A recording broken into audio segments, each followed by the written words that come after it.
Hi, I'm Brenda Adamson. I'm the owner and salsa making chef for Native Roots Salsa Company. You know, one of my favorite foods or condiments is salsa. It always has been. I've been cooking and making salsa for years. And now I'm gonna take you along and show you some of my favorite dishes and how you can use salsa as an ingredient instead of a condiment. So let's get in the kitchen and go beyond chips and salsa for a little kitchen inspiration. Today we're going to talk about our New Year's Day traditions and what we like to make on New Year's Day. We're making a pork butt roast. We're doing that in our char grill.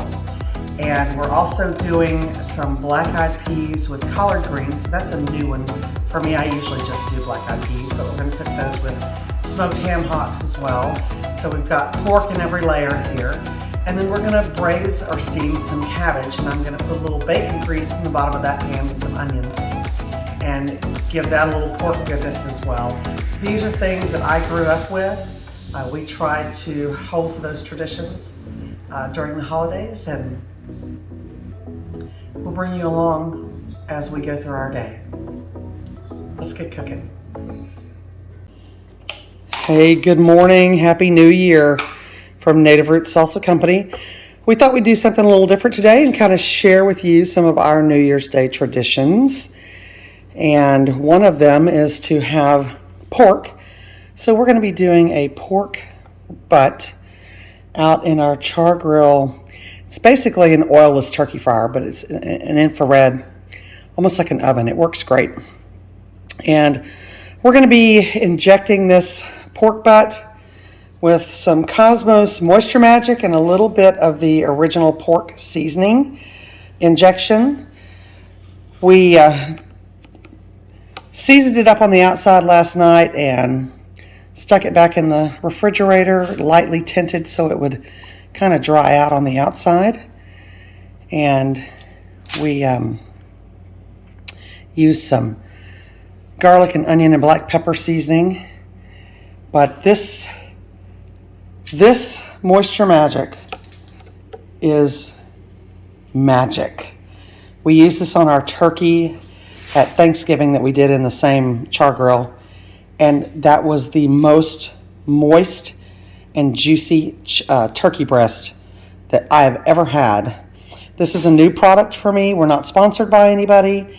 This is just something that I ran across when I was looking at barbecue blogs and YouTube videos. And it seemed like all the pros use this, and it is magic. It's delicious. So we'll get some more pictures. This is a bone-in pork shoulder. And then we're going to put our probes in. My dad gave me this really cool 4-probe unit, and it works really great. Let's see if I can. You really gave it to me for my 59th birthday. Oh, sorry. But that's okay. Okay. If you're going to smack talk louder, please, so that everybody can hear what you're saying.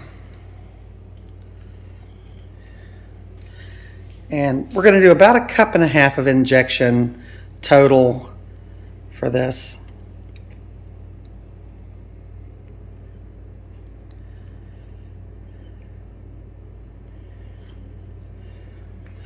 Say Happy New Year.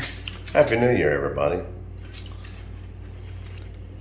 Well, I was late on the draw and couldn't find any fresh black-eyed peas this year, so we're going to use frozen. That'll work out great. I've got my smoked ham hocks. I usually like to use a boneless ham hock, but this was all they had. So we're going to make this work. And we're going to start off by making a little bit of broth. I'm going to pre-cook this ham hock a little bit to give it a head start. I'm going to put some onion in here, maybe a little bit of celery, and kind of make a stock. Instead of adding chicken stock or just making it plain water for these black-eyed peas. All right, so this is what we've got going in my pot that is about to overflow. Yeah, I do it every time. We've got some water, about 4 cloves of garlic, half of a white onion that's been quartered, about 2 or 3 stalks of celery. I left some of them large and some of them small. I'll take the large ones out when we're done making the broth.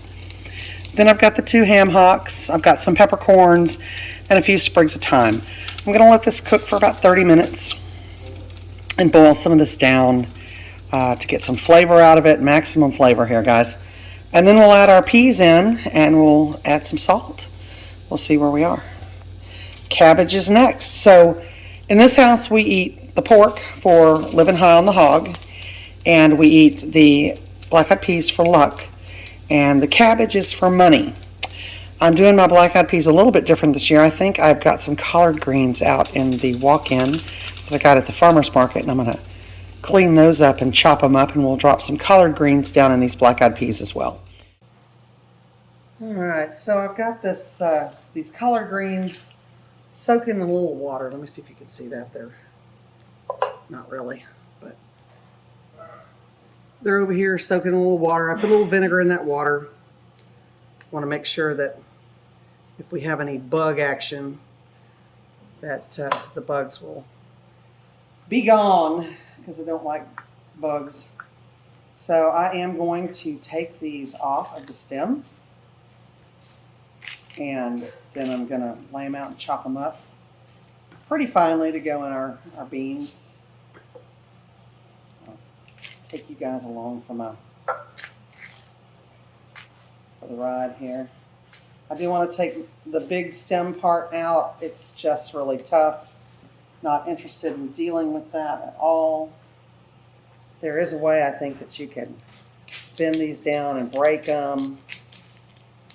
Hoping you can see what I'm doing here. Off the stem, and then there we go. A little bit easier to tear off. What now? We'll go get that. Okay.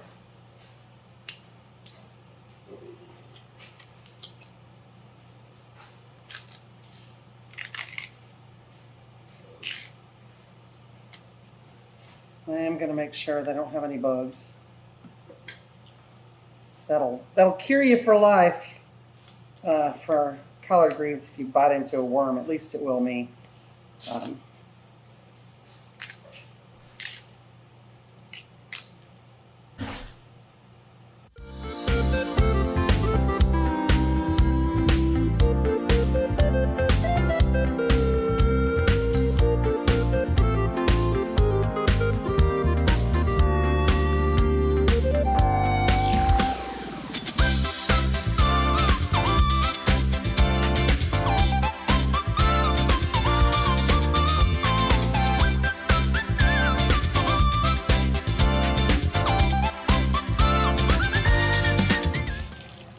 No doubt I will overflow this pot again.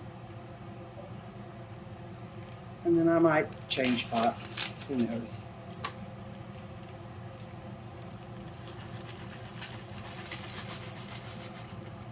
Bag one.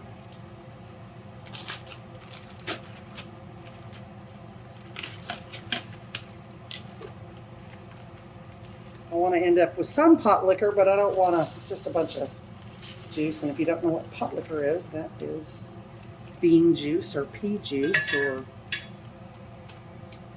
maybe even sometimes a vegetable like a cabbage. Or I'm going to go ahead and take some of this foam off of here before I get too crazy with it. So put down in the comments what some of your New Year's Day traditions are. The one that we didn't do this morning that I'm kind of surprised is put on the Rose Parade. That is my favorite of all the parades. I think it's just beautiful. Yeah, gotta get those beans out there. Peas. Oh well. They'll go back in the pot at some point. Just gotta make a little bit more room here. And I would have used a bigger pot, but I don't know where it is. I think it's out in the walk-in somewhere. You know?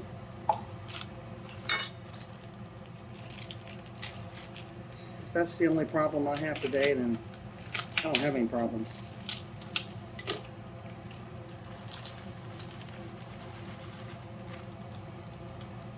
All right, so I'm going to let these go here for just a little bit, and then I will add those collard greens. And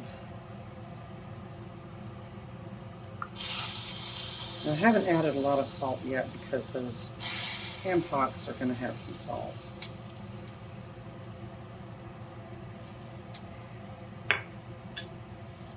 Let's see, turn that up just a tad. But I am going to put the greens in, so I'm going to go ahead and add a little salt now. And it's going to be about a teaspoon. We're close.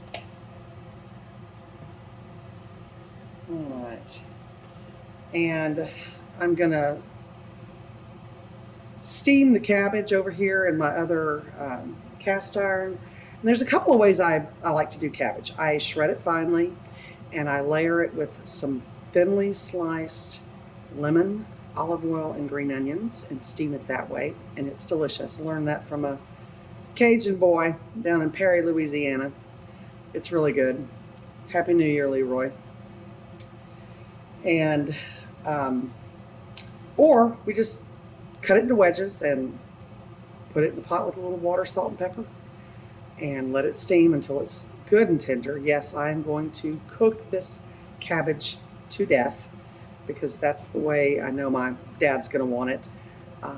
So we're going to, and it's good that way anyway if you put enough pork products in it, which we're going to do. So I'm going to start by adding a little bacon grease over here to my pot. Let me see if I can get you guys we might even throw some onion in there with it just for grins. So I'm going to raise you guys up. And I do keep my bacon grease anytime we cook bacon.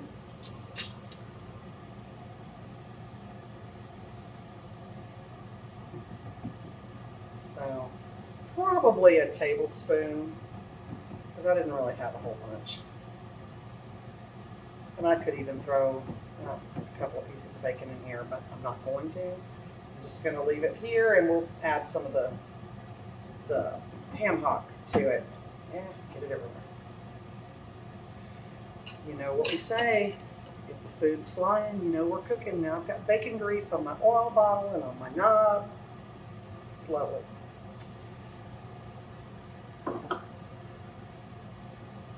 And instead of, I think I'm going to go ahead and use green onions instead of cutting an onion because I do have some that are already chopped.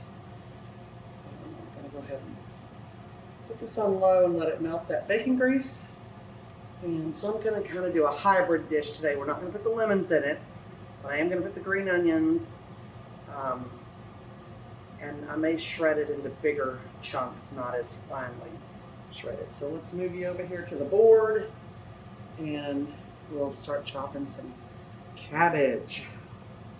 I'll take some of the outer leaves off. Oh, by the way, the plan for some of this leftover pork, if we have any, is I'm going to sit down tomorrow and make some tamales, and I'm going to bring you guys along with me. I've made tamales a couple of times. The first time, it was a complete and epic failure. The second time, they were really, really good, but it took me a long time. And I've tried to kind of pick up some tips along the way for maybe what I've been doing wrong. But I think we have it. So good, bad, or ugly, we're going to do tamales tomorrow together. And I'm going to commit a little sacrilege because I am going to use some of my salsa in with my chiles to flavor the meat and to flavor the masa. So we want to take this core out. This is yucky. We don't want that. So I'm going to cut it in half. I may actually do both of my cabbages. There it is.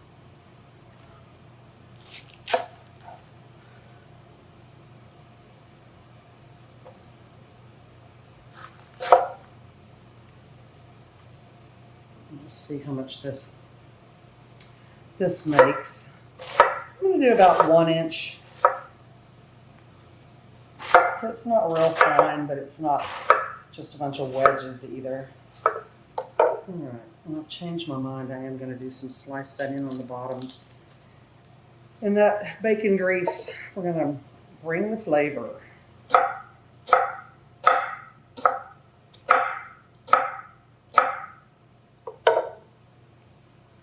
So I'm going to take you back over and we're going to add the onion. I will not put the cabbage in until about 30 minutes before we eat. And we're not near ready yet. So I just want to get this onion started, get it sweated off a little bit.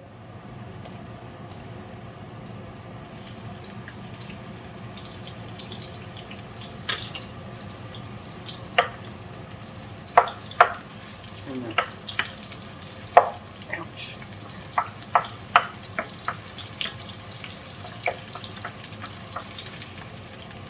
Down. That's just a little bit of salt.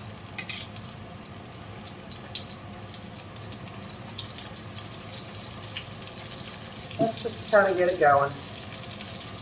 That first level of seasoning going.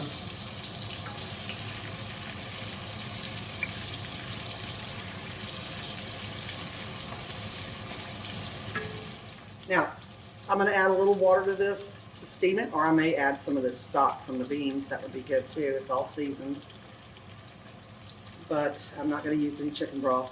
You can certainly use chicken broth or turkey broth or whatever you have. If you just have bouillon and you want to make the broth that way, that works too. Just don't forget, if you do it that way, you've added some salt. All right, so this is what the charbroil looks like. I think it's already too hot for me to lift. But we've got the pork roast down in there. Let me see if I can get that lid off. And we've got a couple of probes in it, making sure that we do not hit the bone. So there it is. We always do the fat side up. Kind of let it self-marinate. Now on these, so we have 2 units. One is for outside and it connects to the probe, and that's this one. And then the other unit is for the inside, where you can set for your probes. So we're going to use 2 probes, and I need to designate what probe we're on. I can't see this. Let's see. Okay, we're set on probe 1. Now we're going to set our meat. I know I went by pork, but I just want to make sure.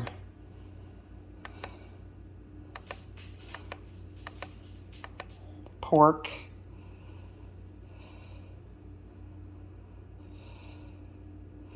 I think I messed it up here. Let's go again.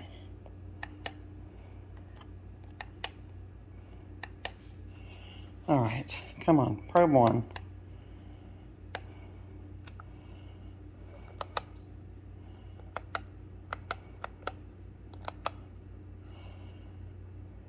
All right, so it's looking for a temperature of 160, and then we'll have some carryover cooking.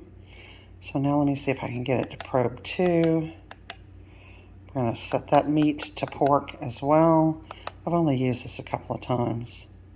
So the top 2, probe 1 and 2, are set to 160. Let me go out there and set this up, and we'll come in and get a reading. So our inside monitor is reading the outside monitor, and now all we have to do is wait. Well, it hit 160, which was our temp, and we're gonna take it in and tint it and let it rest. Oh, forgot about that. Yeah. All right, so we're going to tin it, and then we'll pour it out and on a cutting board and start cutting, but we're going to let it rest for 10 minutes. So we've got the black-eyed peas and collards, and took the ham hocks off the bone. We're going to dish up some cabbage here to set on the table, and then we're going to slice this pork roast and we'll be ready to sit down and eat. And there's our cabbage. I've dotted it with some butter. And that juice back there is pot liquor from the cabbage. Cutting before I could get over here. We let it rest for 10. It hit 171 as its final temperature. It's juicy. You probably cut enough.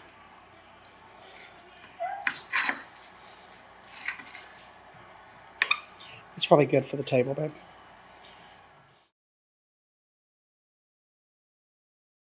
About 2.5 tablespoons of butter and a little olive oil. I'm going to go ahead and turn this heat back on. My butter had started to brown. Little olive oil. And we have some flour and some of our just hot enough green salsa. I'm not going to use this much, but I will be using some of it along with some of our stock. I wanted to incorporate a little heat into the gravy, and we love using the just hot enough green salsa with pork. It is fabulous.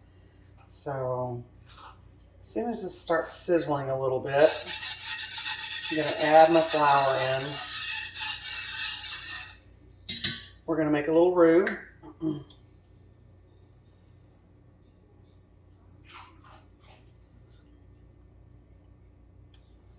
I'm going to do about 3 heaping tablespoons.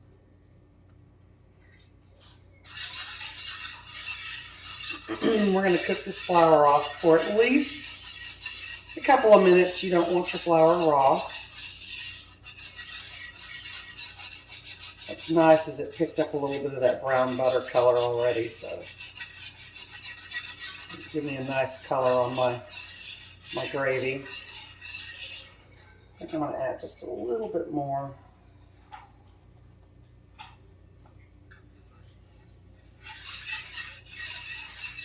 I'm going to go ahead and put probably about a 1/2 cup of our jalapeno serrano tomatillo salsa. Get that stirred in here.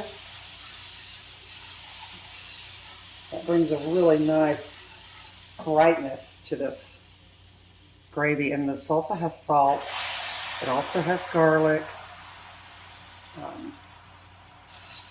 It's got the tomatillos, which will give you that limey flavor. Got to work a bunch of my lumps out before I get too much liquid in there.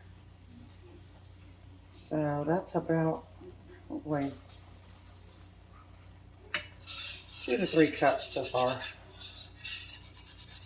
And your thickening will happen when it comes to a full boil. Just going to keep whisking. I'm going to turn this down a little bit now. It'll start splattering me and hit me on my bare feet. But now I want to taste it for seasoning.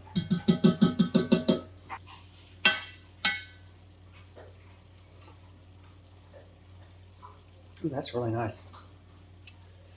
It's got a little zip to it too. I'm going to put a little bit of salt into it.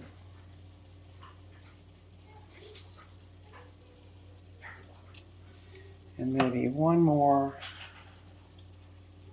Switch hands here. One more layer of stock. I'm not trying to make a ton of gravy. And I'm gonna cheat. When I'm finished with this gravy, I'm gonna use it as part of the base for my tamale sauce. I'm gonna add some guajillo and ancho chilies to this. Give it a nice red color. It'll have all these flavors that we've already developed. So, all right, I'm gonna go ahead and turn this off. I think it's ready. And go ahead and move it off the heat because it will continue to cook if I leave it on this hot burner. And we're going to plate up and I'll get a picture of the final dish. and we'll do some taste tests. I want to put a little of the gravy on the pork. This is the gravy that's made with our just hot enough green salsa. Gives it a beautiful zip. Then we're going to add a few more little green onions just to give it some pop. You could, if you don't want the onions, add parsley. Don't add anything. So I'm going to do a little taste test on our final dinner. First thing I'm going to go in for is some of this pork roast and gravy.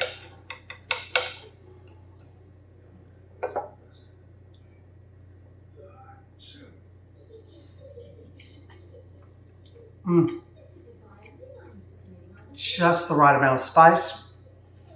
If you don't want a lot of spice, just make your pork gravy without the salsa, but this gives it just the perfect zing. I'm going to grab me some cabbage. It's going to be a huge bite, of course. I'll try to cut it down here.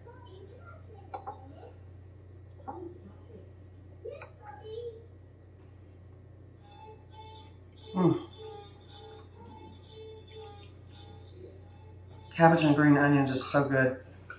And this is the first year I've ever put collard greens in my black-eyed peas, but it's really a nice addition.